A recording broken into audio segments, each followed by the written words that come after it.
In this video I'll be doing unboxing, go over the main specifications and my impression about the Samsung Galaxy A02s. This is a friendly budget device available to buy unlocked and from Metro by T-Mobile. For those may be interested to buy this phone, I'll leave the link in the description box if you want to buy the phone unlocked. But if you want to buy the phone from Metro by T-Mobile, you have to head to the store.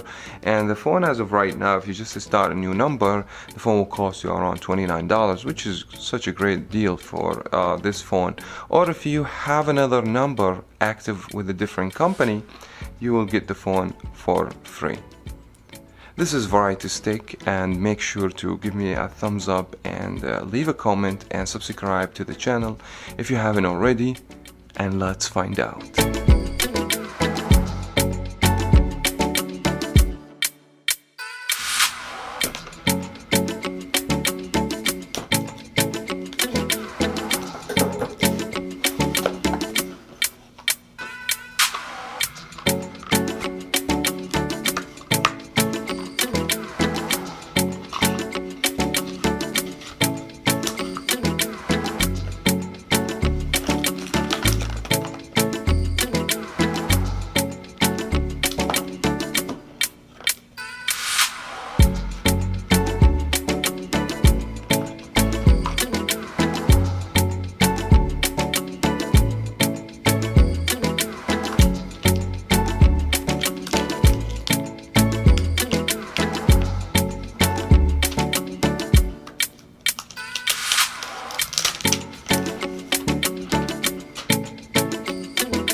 Now, before you consider buying the Galaxy A02s, you need to know the phone doesn't have NFC, so the phone doesn't help you to do a Google or Samsung Pay. The phone is not military grade, water and dust proof, and which is something fine in my opinion. For most of these budget phones, it is not rated. And also the phone doesn't have wireless charging, and this is something very common. We've seen mid-ranger phone with like the Galaxy A52 doesn't support wireless charging, and there is no fingerprint. But luckily the phone has face unlock if you still like to use something easier than just type or use the password to unlock the screen. For the design and the build construction, I don't have any problem with this design because that's something we have seen before with the previous Samsung phones, like the Samsung Galaxy A20, the 21, the A30.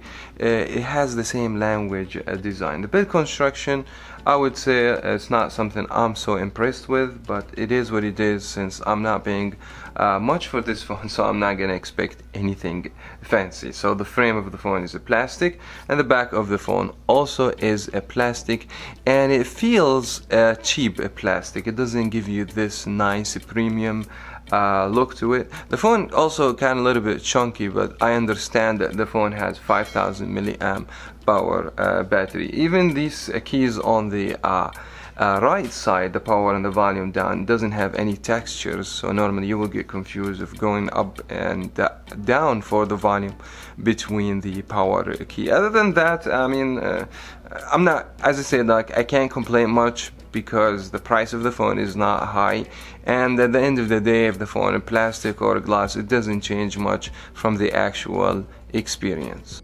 Now, there are two different variants of this phone, one with 4GB of RAM, 64GB of storage, which is always recommend to go with a higher RAM and memory, and this phone available only if you buy the phone as unlocked. Through Metro and T-Mobile, the phone only available with 32GB of storage and 3GB of RAM, and also with Metro available only in one color, which is the ceramic black. Now let's talk about the main specification, starting with the display. It's 6.5 inches, is still considered a big screen. With 720p for the resolution is still not high compared to the size the screen. Aspect ratio 20:9, which is very standard for these budget phones. 81% still infinity display, the screen to the body ratio, and the amount of ppi 270. And since we're talking about PLS LCD, not OLED or AMOLED display from Samsung, I'm not really polished. So you guys gonna see some drop in colors. You guys not gonna see the most vividness colors that you normally see with Samsung phones. And this is something understandable because the price of the phone and this phone only target for people they don't really care about to have the best specs, the best display color, etc. for this device.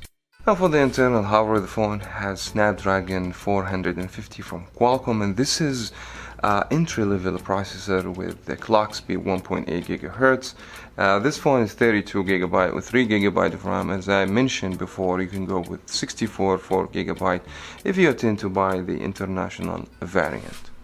Now since we use Snapdragon 450, and this will limit you from so many things on the phone, like for instance this chip doesn't support 5G, this chip doesn't have the 4K capability and the super slow motion, the slow motion, etc. So the process is very limited, but it should be able to handle using the application, social media, and play some video games here and there, and it should be no problems, unless if you want to go for a higher games like maybe Call of Duty, or you're trying to force the phone with multiple apps on the background, so the phone gonna start a struggle. But for people with a normal use, in my opinion, the phone will be fine. Now for the operating system, the phone has Android 10 with 2.5 One UI. As of right now, I don't think so you'll have any problems. If you're not intending to buy the phone and keep it for so many years in advance, I believe you should be fine and you're not gonna miss a lot. Because this is budget phones, normally Samsung doesn't pay much attention for the updates for the software and the UI or even the security patches. Now for the battery, the phone surprisingly have 5000 mAh, and I believe Samsung, they're trying to compete against Motorola. Normally Motorola makes phones with high battery capacity. This phone has 5000 mAh, quick charge 15, and using C-type, so it means the phone charge 0% to 100% within 2 hours, and this is fast, especially we're talking about 5000 mAh power battery, and we don't even see 5000 mAh battery in the bigger phones. We didn't see that on the Galaxy A02, we don't see this on the Samsung Galaxy S21, so it's always nice to see big battery give you high performance on a budget phone like that one. This phone should also last you 3 days if you use your phone average of 6 hours a day, which is insane in my opinion, or that will be translated to 15 hours screen on time. For the camera, we have a triple camera on the back. So we have main sensor 13 megapixel wide, and we have 2 megapixel macro, so give you a little bit of zooming and macro pictures, which is a nice thing. And we have 2 megapixel depth sensor. So unfortunately this one doesn't have the ultra wide camera, so you can't take ultra wide pictures. Now for the front facing camera, we have 5 megapixel camera. Now you need to know these cameras are so basic and lack a lot of features. The camera video recording capability, it doesn't go over 1080p by 30 frames per second. You don't have the push to go even 60 frames per second, which is normal for budget phones. No 4K, no slow motion, super slow motion, and a lot of features will be missing in this phone. But you will have some basic features like taking portrait, macro pictures, and also there is no night mode situation, and if you want to take pictures in the night or when you have low light situation, the camera is going to struggle a little bit. But overall the camera was acceptable if we take the price on the consideration. The front-facing camera is 5 megapixel and no exception. It has this basic performance as we saw on the back camera, but it takes portrait pictures, ultra-wide selfie pictures, which does the job fine for people who want the best quality pictures for selfie.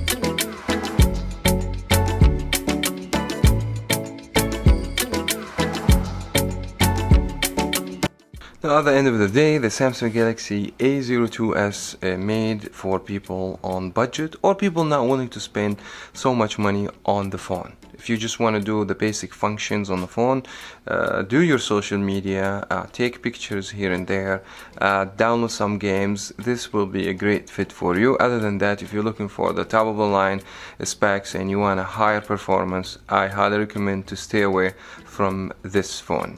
I believe that was very much it for that video. If you guys find this video helpful and you enjoy watching the video, smash that like button and subscribe for more videos here on Variety Stick. And I will talk to you in the next video.